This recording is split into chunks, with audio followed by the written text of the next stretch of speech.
Bonsoir. Vous savez, le populisme est une stratégie bruyante. Et en bon populiste, Zemmour use de provocation pour faire du buzz et séduire un électorat populaire, qui est de plus en plus sensible à ses thèses. Sa dernière provocation est son appel à interdire les prénoms arabes. Là aussi, il innove guère. Il reprend la marotte de son maître à penser Drummond. Ce dernier déplorait aussi à la fin du XIXe siècle la multiplication des noms juifs.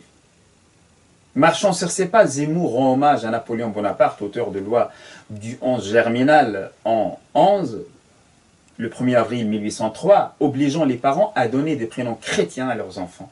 Zemmour veut restaurer cette loi et regrette que la gauche au pouvoir en 1993 l'ait supprimée.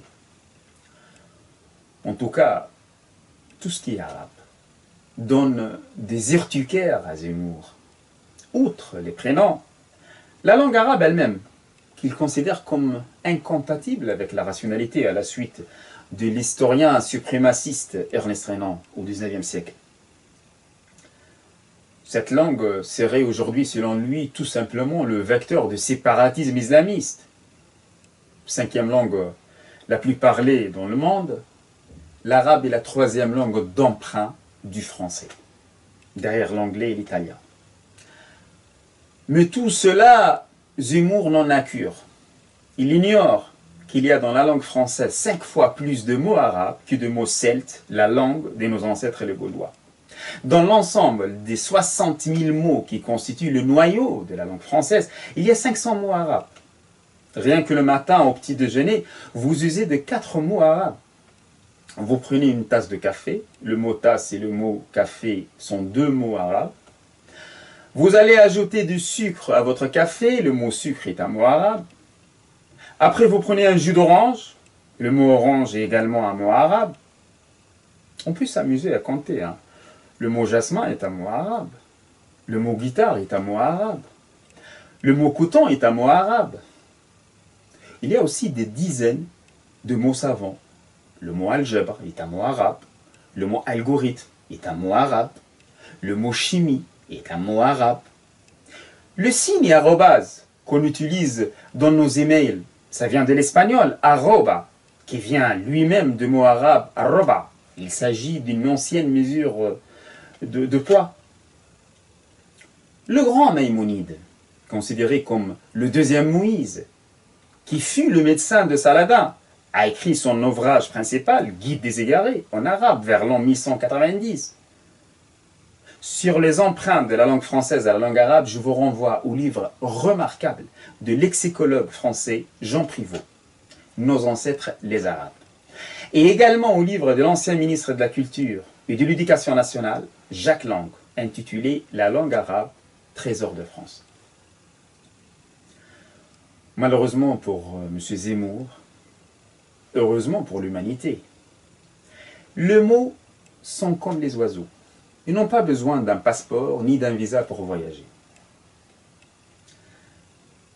Et sur la question des langues, Zemmour n'est pas uniquement arabophobe. Il est également anglophobe. Le 15 octobre dernier, il a publié sur Twitter « Nous voulons conserver notre langue, la plus belle du monde, la plus claire. Nous voulons la protéger de l'influence américaine, maghrébine et de l'écriture inclusive. »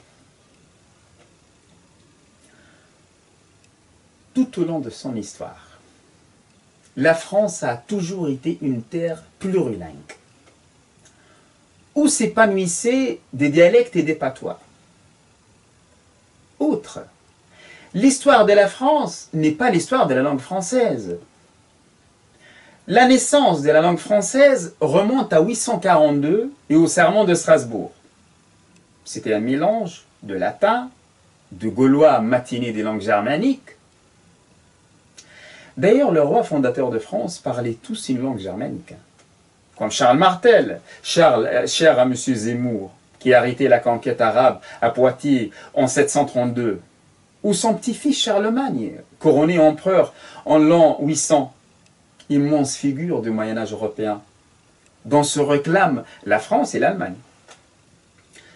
Ce dernier était de surcroît un admirateur de la civilisation arabo-musulmane. On connaît tous l'histoire de l'éléphant blanc, Abul Abbas, qui a été offert en cadeau diplomatique à Charlemagne par le calife abbasside Haroun al-Rachid. À propos, Jeanne d'Arc, idole récupérée par l'extrême droite, non plus ne parlait pas français.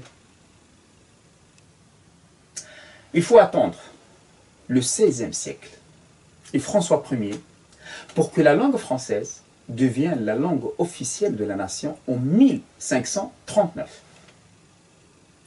Pendant des siècles, le latin, le breton, le flamand, le bourguignon, le picard, le provençal, le gascon ont cohabité avec le français dans tout l'Hexagone. M. Zemmour est monolingue. Sa seule fenêtre sur le monde est la langue française. Et son monolinguisme est une prison de longue durée. Sait-il que Paul Robert, l'homme qui a joué un rôle majeur dans l'histoire des dictionnaires français, père éponyme de Grand et de Petit Robert, est un pied noir, né en Algérie, où il a passé 40 ans de sa vie à cheval entre la langue française et la langue arabe et l'anglais. Hélas, M. Zemmour, lui aussi d'origine algérienne, ne profitera pas de cette richesse linguistique et culturelle parce qu'il va faire un choix idéologique qui consiste à rejeter ses origines nord-africaines et berbères pour une assimilation identitaire. Alors que son nom de famille, Zemmour, est un mot berbère, que veut dire Olivier. Encouragez vos enfants à apprendre des langues étrangères et à s'ouvrir sur d'autres cultures. C'est une grande richesse. Charlemagne, encore lui, disait « Avoir une autre langue, c'est posséder une deuxième âme ». Le plus dangereux chez Zemmour, c'est son révisionnisme. Obsédé par les conspirationnismes, il s'affaire à manipuler l'histoire, surtout l'histoire de la Seconde Guerre mondiale et du régime de Vichy. Il se démène comme il peut pour réhabiliter le maréchal Pétain, en reprenant la thèse du bouclier et du glaive de l'historien Robert Harron. Selon cette thèse, le maréchal Pétain et le général de Gaulle étaient tous les deux nécessaires à la France. Le maréchal était le bouclier pour se protéger et le général le glaive pour combattre. Ce mythe sera sévèrement critiqué par l'historien américain Robert Paxton, auteur de La France de Vichy 1940-1944. Le livre de Paxton, publié en France en 1973, sera à l'origine d'une révolution historiographique en France qui porte son nom, la révolution paxtonienne. Avec Paxton, le maréchal Pétain y apparaît sous le trait de collaborateur en chef. S'appuyant sur les archives allemandes récupérées par les Alliés à la fin de la guerre, Robert Paxton prouvera que le régime de Vichy a collaboré activement avec les nazis dans le projet de solution finale. Écoutez l'historien américain Robert Paxton. Au début, on croyait que l'administration française a appliqué ces mesures anti-juives du régime de Vichy, peut-être avec réticence, et c'était surtout les idéologues du commissariat aux questions juives qui ont poussé l'affaire. Eh bien, dans les archives, on voit que toute l'administration française a appliqué ces lois, parfois avec pas beaucoup de joie, avec un peu de désapprobation, mais ils ont insisté que l'État doit être soutenu, que la loi doit être renforcée. Et les Allemands n'en demandaient pas autant? Les Allemands voulaient tout à fait autre chose en 1940. Qu'est-ce qu'ils voulaient? Ils voulaient expulser leurs propres juifs en France non occupée. Donc ils ne voulaient pas une France qui était hostile aux juifs. Ce n'était pas leur désir. Plus tard, c'était autre chose. En 1942, quand l'extermination a commencé. Alors, Oui. Vous écrivez d'ailleurs que les Allemands, dans un premier temps, pensent à faire, et Hitler, j'imagine, tout le système, pense à faire de la France une espèce de dépotoir. Il faut mettre le mot entre guillemets, bien sûr, pour ne blesser personne, une espèce de dépotoir pour les Juifs. C'est étonnant, mais après l'armistice, c'est-à-dire à l'automne de 40, les autorités allemandes continuaient à expulser en France les Juifs allemands. La semaine même de Montoire, les autorités allemandes de la Rhénanie ont expulsé 6000 Juifs en zone occupée. Et ces pauvres gens sont arrivés, après quelques jours d'errement, au camp de Gurs. Et ils sont repartis de Gurs en été 42 pour Auschwitz. Donc, en 40, les Allemands... Dire que pendant un certain temps, ils ont été sauvés, si je puis dire, entre guillemets, par les Allemands, et puis ensuite, les autorités françaises les ont renvoyés. Incroyable. Oui, mais ils ont été expulsés par les Allemands et Vichy a voulu pendant 2 ans persuader aux Allemands de reprendre leurs réfugiés. Alors en 1942, les Allemands ont dit tout d'un coup, alors nous reprenons tous les Juifs de France. Et les Français avaient pensé toujours de renvoyer ces réfugiés en Allemagne. Pour eux, c'était la crise des réfugiés. Pour nous, c'est le commencement de la Shoah. Alors, votre livre, évidemment, est un très gros livre, très complet sur le sujet, et on voit bien de l'intérieur le fonctionnement de Vichy. Qui est quand même, parce que c'est toujours la question qu'on se pose, enfin, il y a plusieurs questions qui se posent, évidemment, c'est qui est à la tête? Est-ce que c'est Laval lui-même? Est-ce que Pétain a quelque chose à voir? Prend-il des décisions? Ou est-ce que c'est Laval qui va décider de l'expulsion, enfin de l'expulsion des Juifs et d'accorder beaucoup de choses aux Allemands? Mais nous voyons aujourd'hui que c'est le maréchal Pétain lui-même qui croyait, avec beaucoup de Français, qu'il y avait trop de Juifs en France. Nous voyons maintenant que Pétain lui-même voulait expulser les Juifs de l'enseignement, de l'administration, de l'économie, de la culture française, parce que à la fin des années 30, avec beaucoup de Français conservateurs, ils croyaient qu'il y avait trop de Juifs. Et pourquoi est-ce que Pétain pensait ça? Parce que, d'abord, il y a le Front populaire. Donc, le Front populaire, dans l'idée de la droite, c'est la triomphe des Juifs. En plus, c'est l'arrivée des immigrants, l'arrivée des réfugiés. À un moment quand la France est affaiblie par la dépression, les Français qui n'ont pas de travail voient arriver de l'Est de l'Europe des gens qui ont les mêmes professions qu'eux et qui travaillent. Donc, en même temps, les Français croient que le cinéma, la littérature, tout ça, les Juifs jouent un rôle beaucoup trop grand et que la culture française en pâtit.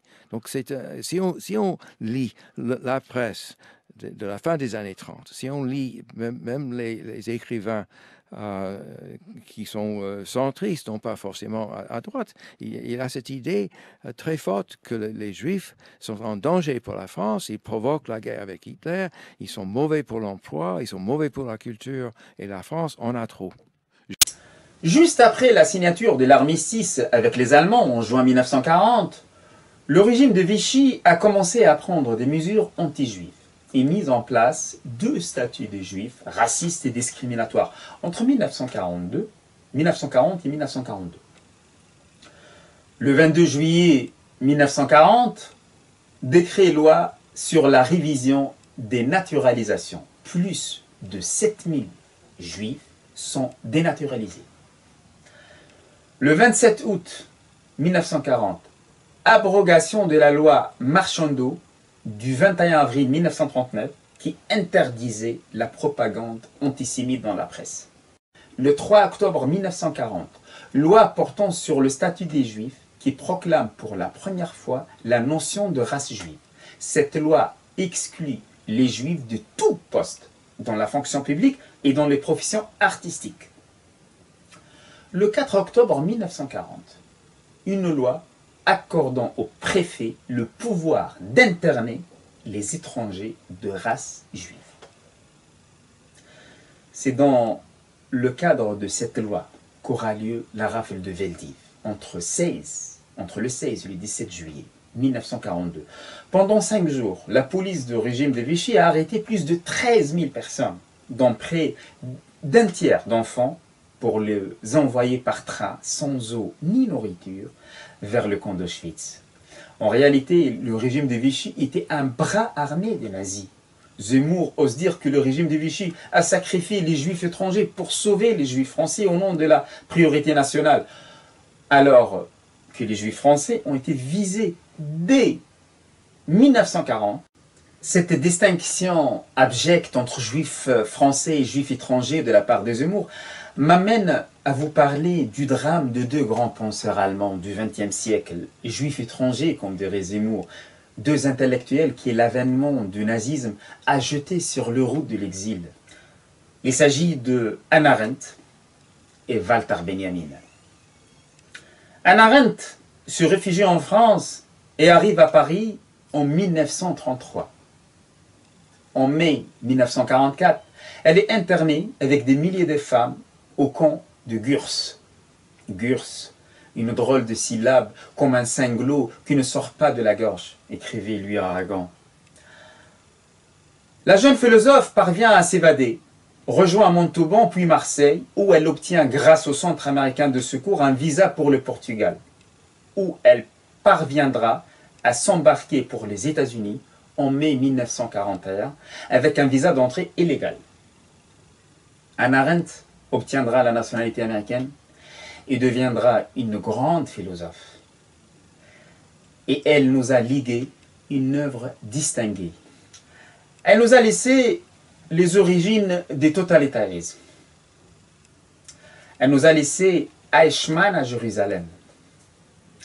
Elle nous a laissé la crise de la culture. Elle nous a laissé journal de pensée. Malheureusement,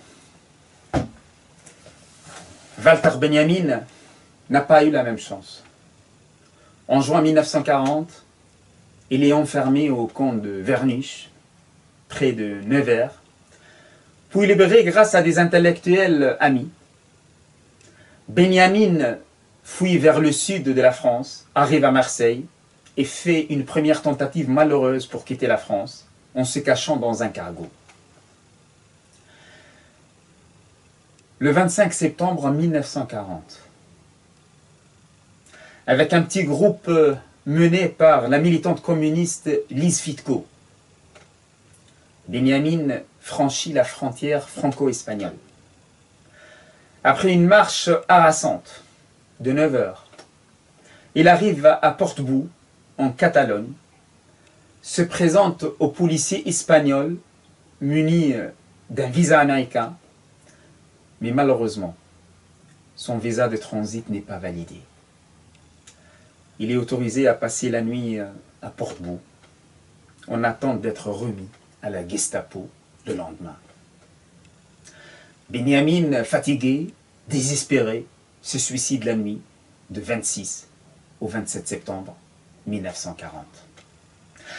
Walter Benjamin, un grand passeur entre la culture française et la culture allemande, il a traduit Proust, il a aimé Paris. Il disait « Paris est une bibliothèque traversée par la Seine ». Il laissera, après sa mort, cet ouvrage unique en son genre, intitulé « Paris, capitale du XIXe siècle ». Il y a loin, entre le pamphlétaire qui cultive la haine de soi et des autres, et deux autres figures juives qui portent haut les valeurs de notre commune humanité. Malheureusement, M. Zemmour profite d'un climat de crise économique favorable au développement d'un discours xénophobe et raciste. Il s'adresse à un public gavé de préjugés et addict à la télé Bolloré. Il pérore en terrain conquis et pratique sans vergogne l'amalgame. Bah tiens, encore un mot d'origine arabe, amalgame.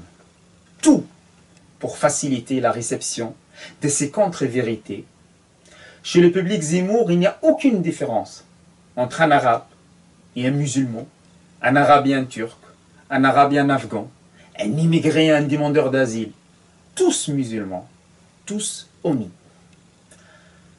Dans le lexique de l'obscurantisme raciste, tous les chats sont gris. Il ne faut pas oublier non plus que Zemmour fait partie d'un courant de pensée en vogue ces dernières années. Le courant de déclinisme. dont les figures emblématiques se nomment Alain Finkielkraut, auteur de L'identité malheureuse, Michel Onfray, auteur de Décadence, Michel Houellebecq, auteur de Soumission, et Marcel Gauchet aussi, auteur de Comprendre le malheur français, autant des cousins idéologiques de Zemmour. Pour comprendre comment Éric Zemmour a repris la même recette de la haine d'Édouard Drumont et de Charles Maurras, je vous invite à lire le livre remarquable de l'historien Gérard Noiriel, Le venin dans la plume, Édouard Drumont et Éric Zemmour, et la part sombre de la République. Et pour comprendre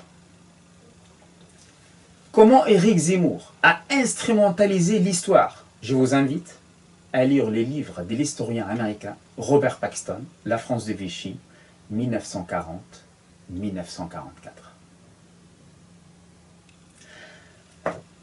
Aimez-vous les uns les autres.